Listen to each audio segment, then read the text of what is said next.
ପ୍ରତିଦିନର ବ୍ୟସ୍ତବହୁଳ ଜୀବନରେ ଆମେ ଅନେକ ସମୟରେ ନିଜ ଶରୀରର କଥା ଶୁଣିବାକୁ ଭୁଲି ଯାଉ। ଆଉ ତାର ଏକ ବଡ଼ ଉଦାହରଣ ହେଉଛି ମୁଣ୍ଡବିନ୍ଧା। ଆମେ ଭାବୁ ଏହା ଏକ ସାଧାରଣ କଥା, କିନ୍ତୁ ଆପଣ ଜାଣନ୍ତି କି ମୁଣ୍ଡବିନ୍ଧା କେବଳ ଏକ ଯନ୍ତ୍ରଣା ନୁହେଁ, ବରଂ ଶରୀର ଭିତରେ ଥିବା କୌଣସି ଅସୁବିଧାର ଏକ ସତର୍କ ଘଣ୍ଟି। ଆସନ୍ତୁ ଆଜି ଜାଣିବା ଶରୀରର କେଉଁ ସମସ୍ୟା ପାଇଁ ମୁଣ୍ଡ ବିନ୍ଧିଥାଏ ଏବଂ କିପରି ସଠିକ୍ ଉପଚାର ମାଧ୍ୟମରେ ଆମେ ଏକ ସୁସ୍ଥ ଓ ଯନ୍ତ୍ରଣାମୁକ୍ତ ଜୀବନ ବଞ୍ଚିପାରିବା। ମୁଣ୍ଡବିନ୍ଧା ଏହା ଏକ ଏମିତି ଶବ୍ଦ ଯାହା ସହିତ ଆମେ ସମସ୍ତେ ପ୍ରାୟ ପରିଚିତ, କେବେ ସାମାନ୍ୟ ତ କେବେ ଅସହ୍ୟ। କିନ୍ତୁ ଏହା କାହିଁକି ହୁଏ? ବିଶେଷଜ୍ଞଙ୍କ ମତରେ ଆମ ଶରୀର ଯେତେବେଳେ କୌଣସି ସମସ୍ୟାର ସମ୍ମୁଖୀନ ହୁଏ, ସେତେବେଳେ ଏହା ମୁଣ୍ଡବିନ୍ଧା ମାଧ୍ୟମରେ ଆମକୁ ସତର୍କ କରାଇଥାଏ। ଏହା କୌଣସି ରୋଗ ନୁହେଁ, ବରଂ ଆମ ଶରୀରର ନିଜସ୍ୱ ଭାଷା। ଆଜିର ପ୍ରତିଯୋଗିତାମୂଳକ ଯୁଗରେ ସବୁଠାରୁ ବଡ଼ କାରଣ ହେଉଛି ମାନସିକ ଚାପ ବା ଟେନସନ୍। ଅଫିସ କାମ, ପାରିବାରିକ ସମସ୍ୟା କିମ୍ବା ଆର୍ଥିକ ଚିନ୍ତା ଏସବୁ ଆମ ମସ୍ତିଷ୍କର ସ୍ନାୟୁଗୁଡ଼ିକୁ ସଙ୍କୁଚିତ କରିଦିଏ, ଯାହାଫଳରେ ଟେନସନ୍ ହେଡେକ୍ ବା ମାନସିକ ଚାପଜନିତ ମୁଣ୍ଡବିନ୍ଧା ଆରମ୍ଭ ହୁଏ।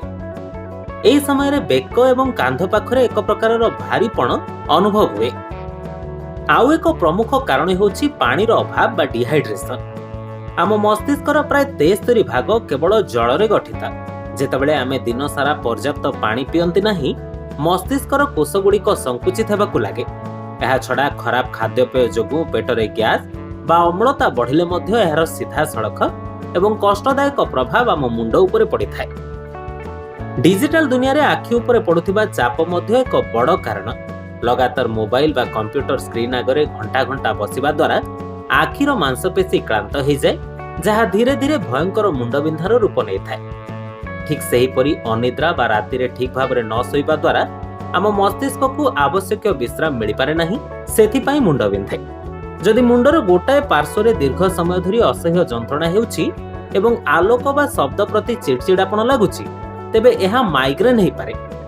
ସେହିପରି ପାଣିପାଗ ବଦଳିଲେ କିମ୍ବା ଆଲର୍ଜି ହେଲେ କପାଳ ଏବଂ ନାକ ଚାରିପାଖରେ ତୀବ୍ର ବିନ୍ଧା ହୋଇଥାଏ।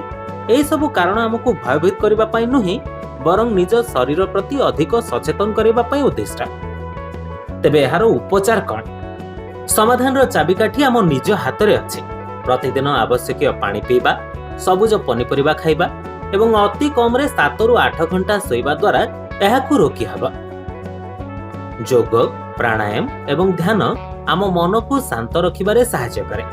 ତଥାପି ଯଦି ମୁଣ୍ଡବିନ୍ଧା ଲଗାତାର ରହୁଛି, ତେବେ ବିଳମ୍ବ ନକରି ଡାକ୍ତରଙ୍କ ପରାମର୍ଶ ନେବା ନିହାତି ଜରୁରୀ। ନିଜ ଶରୀରକୁ ବୁଝନ୍ତୁ, ତାକୁ ଭଲ ପାଆନ୍ତୁ, କାରଣ ଏକ ସୁସ୍ଥ ଶରୀର ହିଁ ମଣିଷର ସବୁଠାରୁ ବଡ଼ ସମ୍ପତ୍ତି।